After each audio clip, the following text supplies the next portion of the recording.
Hi guys! By November 5, chemo day ko na naman. Pang-apat ko na yon. At dahil magkikimo na, kailangan ko nang maglaboratory ulit. Ang usual na request ni Onco is SGOT, SGPT, creatinine at saka CBC with platelet count. After laboratory, sa hapon pa pwedeng makuha yung result. Kaya dumiretso muna ako sa Jose Reyes para asikasuhin ko na rin yung PhilHealth ko.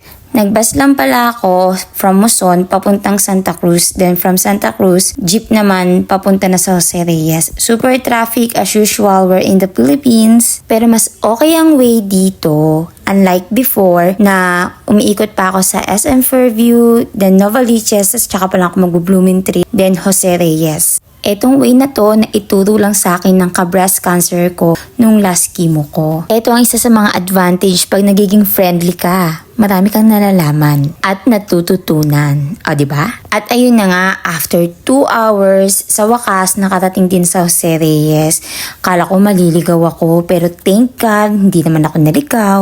Epekto naman yan ng pagpipray bago umalis. Pagdating ko sa Jose Reyes, ay dumiretso na nga agad ako sa PhilHealth. At first, kukuha muna tayo ng number. Then, antayin natin na tawagin tayo para ma-issuean na tayo ng routing slip. Isa kasi yun sa mga requirements kapag ikaw ay magpapakimo dito sa Jose Reyes. Not sure kung anong requirements sa iba. Isa sa mga advantage na PWD na tayo, mas onti yung number dito. So, mas mabilis. So, after 30 minutes, na-issue na tayo ng routing slip. After that, nagbiyahe na agad tayo para makabalik agad sa Medical City San Jose del Monte para makuha yung lab result ko. After that, bumili na rin ako ng gamot for preparation sa aking chemo. So, yun lang. Strong dapat.